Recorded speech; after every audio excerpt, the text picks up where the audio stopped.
When we think of the age of exploration, what comes to mind? Brave sailors, magnificent ships, the thrill of discovering new lands, spices, gold, and epic adventures. History books paint a grand picture of European navigators crossing vast, unknown oceans, connecting worlds, and building powerful empires. It's a story of courage, ambition, and human progress. But what if I told you there's another side to this story? A side that's often left in the shadows, a truth filled with fear, unimaginable suffering, and the destruction of entire civilizations. Let's pull back the curtain on this Gilded Age. The same ships that carried explorers also carried diseases, smallpox, measles, influenza illnesses that were common in Europe, but completely new to the Americas. For the indigenous populations who had no natural immunity, the results were catastrophic. These diseases swept through communities like wildfire, wiping out an estimated 90% of the population in some areas.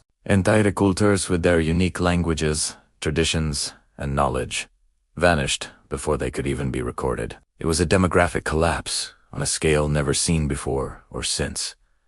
But the devastation wasn't just accidental. The quest for wealth, particularly gold and silver, drove a brutal system of exploitation. The Spanish conquistadors, for example, forced millions of indigenous people into grueling labor in mines and on plantations. The conditions were horrific. People were worked to death, separated from their families, and stripped of their freedom and dignity. This wasn't just exploration, it was conquest, fueled by an insatiable greed. The legendary city of El Dorado was a myth, but the real treasure, the lives and labor of millions, was plundered without a second thought. And then there's the transatlantic slave trade, one of the darkest chapters in human history, which exploded during this era. To replace the dying native workforce, European powers turned to Africa. Over 3 centuries, more than 12 million African men, women, and children were captured, chained, and forced onto ships for the horrific journey across the Atlantic, known as the Middle Passage. Millions died during the voyage. Those who survived were sold into a life of brutal bondage, their humanity denied, their families torn apart. The wealth of many European empires was built on the backs of these enslaved people, a foundation of immense suffering. Even the environment was forever changed. The Columbian Exchange, the transfer of plants, animals, and diseases between the old and new worlds, had a massive impact. While things like potatoes and tomatoes transformed European diets, the introduction of European livestock, like cattle and pigs, devastated native ecosystems not adapted to them. Forests were cleared for plantations, leading to deforestation and soil erosion. The pursuit of quick profits often came at the cost of long-term environmental stability, creating problems that we are still dealing with today. So, the next time you hear the grand tales of Columbus, Vasco da Gama, or Magellan, remember the full story. The age of exploration was not just, picture this, it's the late 1400s. The world feels huge, mysterious, and full of untold riches. For centuries, Europe has craved the exotic goods from the East.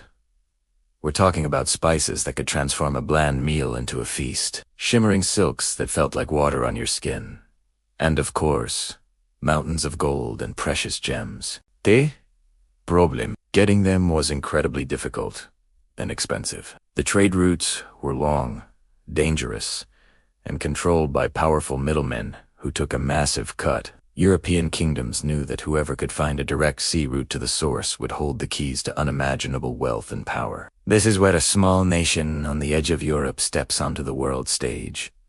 Portugal, with its long Atlantic coastline, the Portuguese were natural-born sailors. They looked out at the vast, unexplored ocean not with fear, but with ambition. Fueled by a new generation of shipbuilding technology, like the sturdy and agile caravel, and advanced navigation tools, they began to push the boundaries of the known world. Prince Henry the Navigator, though he rarely sailed himself, was the mastermind, sponsoring expedition after expedition down the coast of Africa.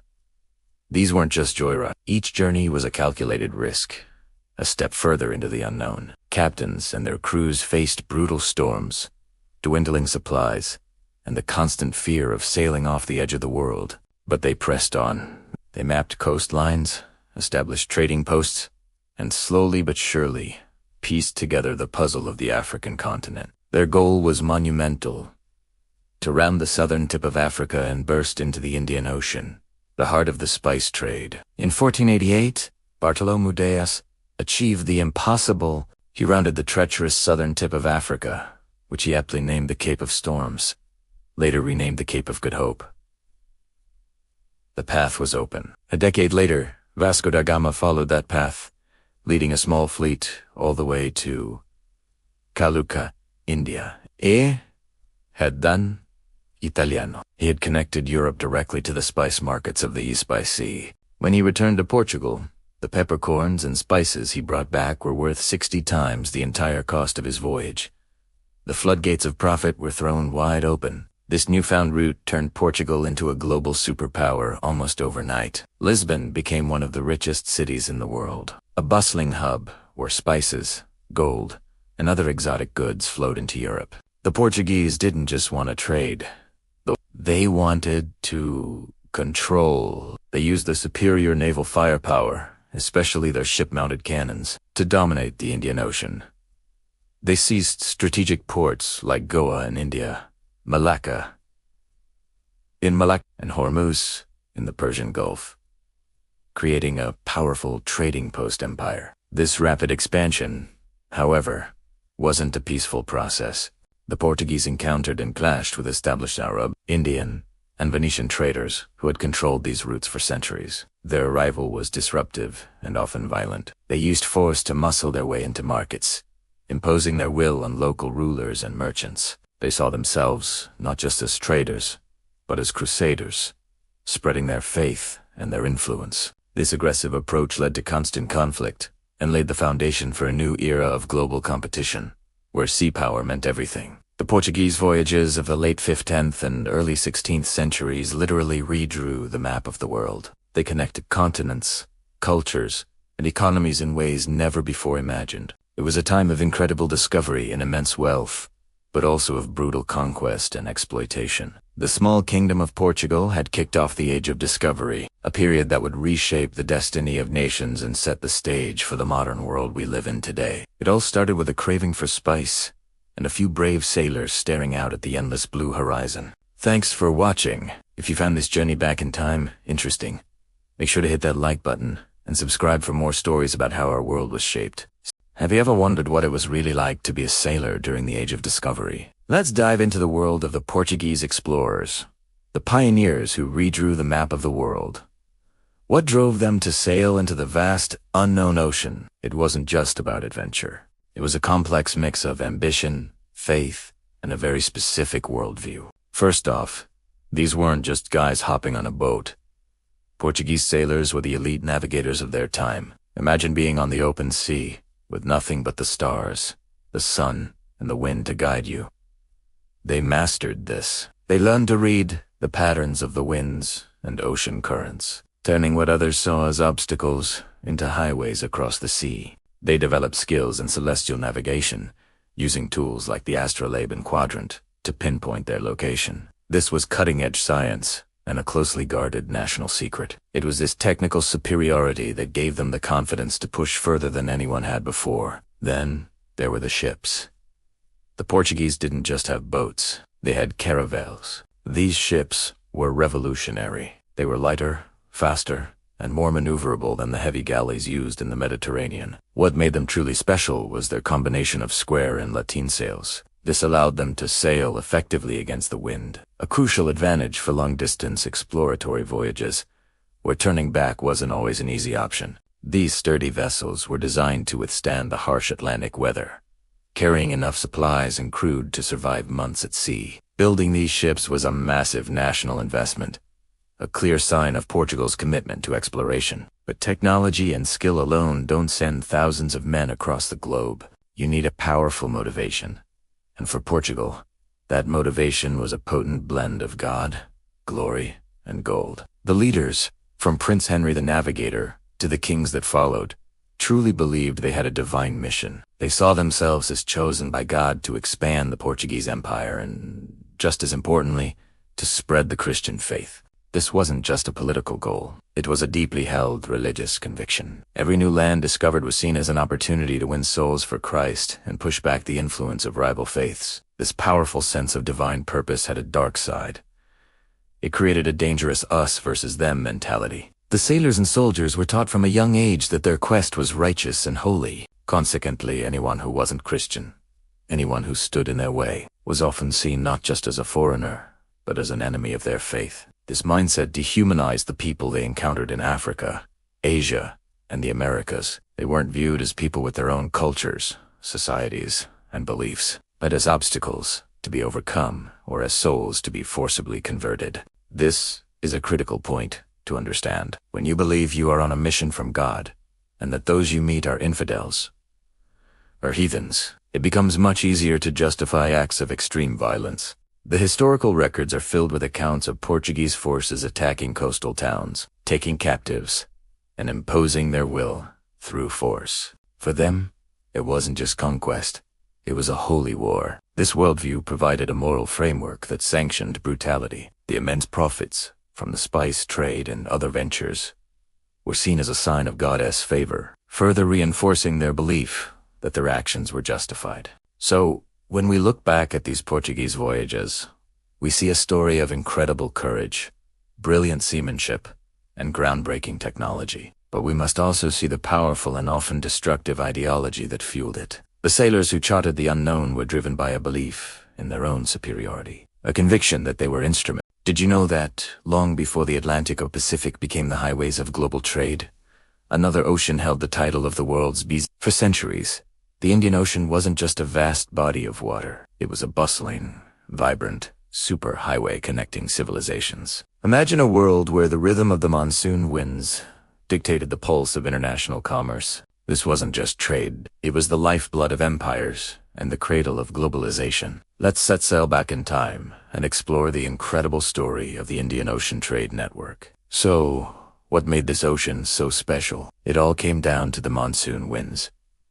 For half the year, these predictable winds blew from the southwest, and for the other half, they blew from the northeast. Sailors, especially the brilliant Arab and Indian navigators, mastered these patterns. They could reliably sail from the coast of Africa to India and back again, turning the vast ocean into a predictable and navigable trading zone. This wasn't risky, haphazard sailing. It was a calculated, seasonal commute that had been perfected over hundreds, if not thousands, of years. The ports along the Indian Ocean were like the most cosmopolitan cities of today, but even more diverse. Picture the port of Calicut. In India, on any given day, you'd hear a dozen different languages. You'd see merchants from Ming China haggling over fine silk and porcelain. Next to them, Arab traders, their dhows loaded with fragrant frankincense and myrrh from Oman. You'd find Swahili merchants from the East African coasts, with ivory and gold, and sailors from the Spice Islands, Indonesia, guarding their precious cargo of cloves, nutmeg, and mace spices that were literally worth their weight in gold back in Europe. These weren't just goods being exchanged. It was a massive cultural swap meet. Muslim traders, who had dominated these routes for centuries, established communities all across the region. They brought their faith, their legal systems, and their advanced knowledge of mathematics and astronomy. But they didn't just impose their culture, they blended with it. In places like modern-day Malaysia and Indonesia, a unique fusion of Islamic and local traditions emerged. Hinduism and Buddhism had earlier traveled these same sea lanes from India to Southeast Asia, leaving behind magnificent temples like Angkor Wat in Cambodia, a testament to this ancient interconnectedness. The human element of this trade was just as fascinating. It wasn't just about professional merchants. The Hajj, the pilgrimage to Mecca, was a major driver of travel. A Muslim scholar from Morocco, the famous Ibn Battuta, used these very trade routes for his legendary travels. He journeyed from North Africa all the way to China, hitching rides on merchant ships. His writings give us a stunning first-person account of this world, describing the incredible wealth of the sultans, the different foods, the local customs, and the sheer scale of the network. He wasn't just a tourist. He was part of a mobile, interconnected Islamic world, or Dar al-Islam, that was linked by faith and commerce across the Indian Ocean. But this golden age of open trade couldn't last forever. In the late 15th century, a new player arrived on the scene: The Portuguese, led by explorers like Vasco da Gama, they weren't just looking to trade. They wanted to control. Armed with superior cannons on their ships, they aimed to create a monopoly. They didn't have goods that could compete with the high-quality products of the East, so they used force. They captured key ports like Malacca and Hormuz, and tried to force merchants to buy a special permit, the cartas, just to sail in waters that had been free for centuries. This marked a dramatic and often violent shift from a relatively peaceful, multicultural trading. Have you ever wondered about a journey that millions of people dream of their entire lives? A journey so profound, it's considered a spiritual peak. Today, we're talking about the Hajj, the sacred pilgrimage to Mecca, which is one of the 5 pillars of Islam. For Muslims around the world, this isn't just a trip. It's a lifelong aspiration,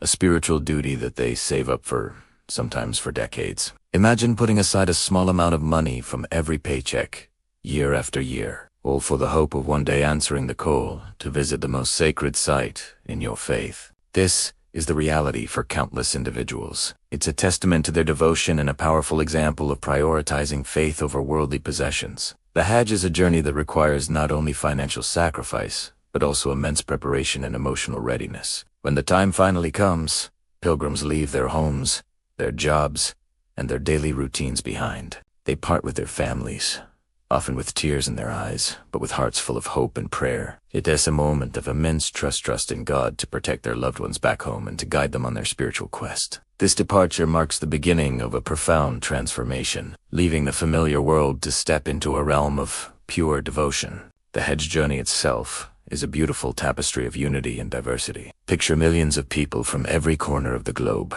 all dressed in simple white garments called ihram. This uniform erases all signs of wealth, status, and nationality. A CEO stands shoulder to shoulder with a farmer, a scholar next to a laborer. In this sacred space, everyone is equal in the eyes of God. It's a powerful reminder that in faith, we are all one community, one ummah. The rituals of Hajj are deeply symbolic, retracing the footsteps of prophets Ibrahim and Ismail, and paying homage to Hajar's desperate search for water. Pilgrims circled the Kaaba, the black cubic structure in the heart of the Grand Mosque, in a ritual called Tawaf. It's a mesmerizing sight, a sea of humanity moving in unison, like planets orbiting a star. They perform the sea, walking back and forth between the hills of Safa and Marwa, and they stand in prayer on the plain of Arafat, the pinnacle of the Hajj.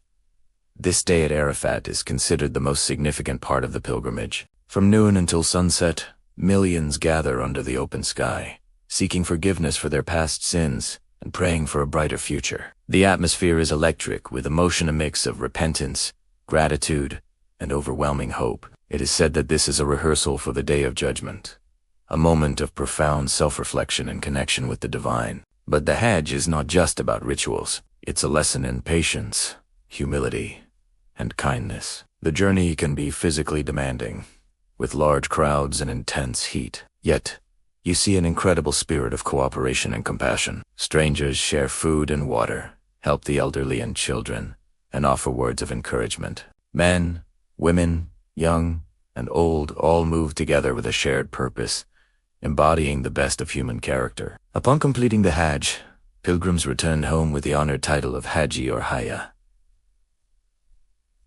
But more importantly, they return with a renewed sense of purpose and a clean slate. The belief is that a sincere and accepted Hajj washes away all previous sins. They come back spiritually recharged, with a deeper understanding of their faith and a stronger commitment to living a life of peace, compassion, and submission to God. The Hajj is more than a religious obligation. Imagine a ship, not of war, but of life. This vessel wasn't built for conquest, but for a journey of the heart. On its decks, a vibrant tapestry of humanity unfolded. Families, with generations walking side by side, carried not weapons, but the essentials of their existence. Sacks of grain, bundles of spices, and carefully wrapped prayer items that smelled of home and devotion. Their personal belongings were modest, but each trunk and cloth bag held a universe of memories and dreams for the future. Among the passengers, you'd find seasoned travelers, their faces etched with the stories of 1,000 sunrises over distant lands. Their movements were sure, their eyes calm, accustomed to the gentle sway of the ocean. They mingled with newcomers, those taking their very first long voyage. For these first-timers, every splash of a wave, every call of a seabird, was a new and wondrous discovery. You could see the nervous excitement in their eyes, a mixture of awe and a little bit of apprehension as they left the familiar shore behind for the vast, open sea. A beautiful symphony of languages filled the air. People from different corners of the world, with tongues as varied as their homelands, found common ground. How? Through a shared faith that needed no translation. A simple nod, a shared smile during prayer. A helping hand, these became their universal language. It was a powerful reminder that what unites us is often deeper than the words we speak. Unity wasn't just an idea. It was lived and breathed on that ship. The deck was a playground for the children. Their laughter was the ship's true music, echoing as they chased each other, their small feet pattering across the wooden planks. They were blissfully unaware of the journey's full meaning, living only in the joy of the present moment.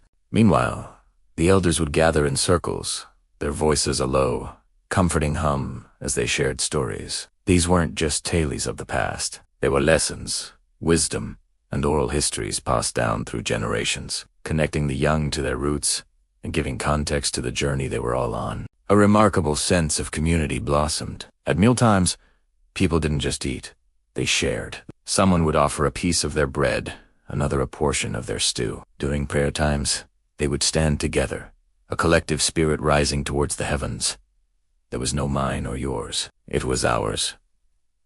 This spirit of mutual support was the invisible thread that wove everyone together, turning a diverse group of strangers into a single, cohesive family, all looking out for one another. And the ocean, as if sensing the peaceful nature of its passengers, remained calm. The water was a vast, shimmering mirror reflecting the endless blue sky. The journey was smooth, the rhythm of the waves a gentle lullaby that rocked the ship day and night. With such serene conditions, spirits couldn't help but be high. Hope was the currency of this voyage. Every sunrise brought them closer to their destination, and with it, a renewed sense of optimism. They were more than just passengers on a ship. They were pilgrims on a voyage of faith, carried forward by calm seas and the powerful, unwavering hope in their hearts. This story isn't about a grand battle or a famous discovery. It's about the quiet, profound journey of ordinary people united by an extraordinary purpose. It's a testament to the power of faith,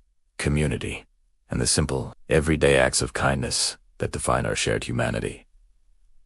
Thank you for joining me on this reflection. If this story resonated with you, please like, share, and subscribe for more stories that explore the human spirit. In the early 16th century, the Indian Ocean was a theater of intense competition. The Portuguese, having recently discovered the sea route to India, were determined to establish a monopoly over the lucrative spice trade. Their strategy was aggressive and often brutal. They aimed to displace the established networks of Muslim, Venetian, and Ottoman traders who had controlled these routes for centuries. Portuguese ships, armed with advanced naval cannons, became the enforcers of this new order. They patrolled the vast expanse of the ocean, from the coast of Africa to the shores of India and beyond, with a singular mission to dominate. Their patrols were relentless. Any ship that wasn't flying a Portuguese flag or carrying a Portuguese trading pass, known as a cartas, was considered hostile. They were especially vigilant for Muslim traders, whom they viewed not just as economic rivals, but as religious adversaries. Vessels from rival European powers, or those connected to the powerful Ottoman Empire, were also prime targets. This created an atmosphere of fear and uncertainty on the seas. For centuries, these waters had been a crossroads of cultures and commerce, a space of relatively free exchange. Now, they were becoming a militarized zone, a battleground for empire. It was in this tense environment that a large pilgrim ship, the Miri, set sail from Jeddah, the port city of Mecca. It was packed with hundreds of people, men, women, and children. Returning home to India after completing the Hajj, the sacred Islamic pilgrimage, they were not merchants carrying spices or soldiers on a military campaign. They were civilians, families, filled with the spiritual peace and fulfillment of their journey. Their ship was laden not with treasure, but with personal belongings and the deep sense of accomplishment that comes from fulfilling a lifelong religious duty. They expected a peaceful voyage home, their minds still lingering on the holy sites they had just left. But as they sailed across the Arabian Sea, their path intersected with a Portuguese fleet commanded by none other than Vasco da Gama on his second voyage to India. To the Portuguese lookouts, the Miri was just another large Muslim vessel. They didn't see the pilgrims, the families, or the sacred nature of their journey. They saw a target, an opportunity to send a terrifying message to their rivals. They saw a ship belonging to the enemy, ripe for the taking. The distinction between a peaceful pilgrim vessel and an enemy merchant ship was blurred, if it was ever considered at all. The order was given swiftly. The Portuguese caravels, faster and more maneuverable, closed in on the Miri. They fired warning shots across its bow, signaling their hostile intent. On board the pilgrim ship, confusion turned to panic. The passengers, many of whom had never experienced naval combat, were terrified. The loud crack of the cannons echoed across the water, a sound completely alien to their peaceful pilgrimage. People scrambled on the deck, trying to understand what was happening. Why were they being attacked? The crew of Amiri tried to communicate. They signaled that they were a peaceful vessel carrying pilgrims, not warriors or wealthy merchants. The ship's owner, a prominent figure, even offered a massive ransom, promising to fill the Portuguese ships with spices if they would just let the pilgrims go free. But their pleas fell on deaf ears. For Vasco da Gama,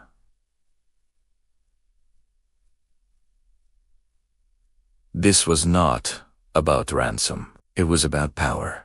It was about demonstrating the absolute and ruthless authority of Portugal over these waters. As the Portuguese ships surrounded the Miri, effectively trapping it, the sense of dread among the passengers deepened. The initial shock gave way to a harrowing realization of their fate. Some continued to shout, hoping their cries for mercy would be heard. Others huddled together, embracing their loved ones, their prayers now whispers of desperation. History often celebrates heroes, conquerors, and grand victories. But sometimes it forces us to confront moments of profound darkness, events that serve as a stark reminder of humanity's capacity for cruelty. Today, we're delving into one such episode, a chilling story from the age of discovery that is often overshadowed by tales of glorious exploration. This is the story of the pilgrim ship, Mary, and a confrontation that spiraled into one of the most shameful acts in early naval history. Imagine the year is 1502. Vasco da Gama, the celebrated Portuguese explorer who first charted a sea route from Europe to India, is on his second voyage. His name was already legendary, a symbol of courage and the dawn of a new era of global trade. On the other side of the story is the Mary, a ship carrying hundreds of pilgrims returning from their sacred journey to Mecca. These were men, women, and children, their hearts filled with faith and the joy of having completed a lifelong spiritual goal. They were not soldiers. They were merchants, families, and devout believers, carrying with them the wealth they had earned and the hopes of returning home to their loved ones in Calicut, India. Their paths crossed in the vast expanse of the Indian Ocean. For the pilgrims aboard the Mary, the sight of da Gama's formidable fleet might have been intimidating, but they likely expected a routine encounter, perhaps a demand for tribute or a simple inspection. After all, they were unarmed civilians on a religious pilgrimage. What could possibly go wrong? The ship's owner, a wealthy and influential figure from Cali, even offered the Portuguese a generous amount of goods and spices, hoping to ensure a peaceful passage. He tried to negotiate, to reason, to appeal to a shared sense of humanity. He believed a deal could be struck, but what followed was not a negotiation. It was a descent into barbarism that history struggles to comprehend. For 4 long days, the Portuguese fleet surrounded the Mary, cutting off any chance of escape. Vasco da Gama rejected all offers of ransom. He was not interested in their wealth or their surrender. His orders were chillingly clear. He intended to make an example of them, to instill fear and assert dominance over the trade routes he sought to control. The Portuguese sailors, following their commander's lead, began a systematic and brutal assault on the helpless vessel. They plundered the ship, stripping the pilgrims of every valuable they possessed. But their cruelty didn't end with robbery. They subjected the passengers to unimaginable horrors. Accounts from the era including those from Portuguese witnesses who were themselves horrified by what they saw. Paint a gruesome picture. The Pilgrims pleaded for their lives, holding up their babies, begging for mercy. Their pleas fell on deaf ears. The Portuguese locked the passengers, hundreds of them, below deck. Men, women, and children were trapped together in the dark, suffocating confines of the ship's hold. Then, da Gama gave the final, horrific order. Set the ship on fire. The Mary was turned into a floating inferno. The screams of those trapped inside were drowned out by the crackling flames and the vast, indifferent ocean. A few who managed to escape the flames and jump into the water were met with lances and cannon fire. There was no escape. This was not an act of war. The people on the Mary posed no threat. They were unarmed, non-combatant civilians. This was a calculated massacre, a brutal display of power designed to terrorize. It was an event where human dignity was utterly discarded, where faith, age, and innocence offered no protection. The wealth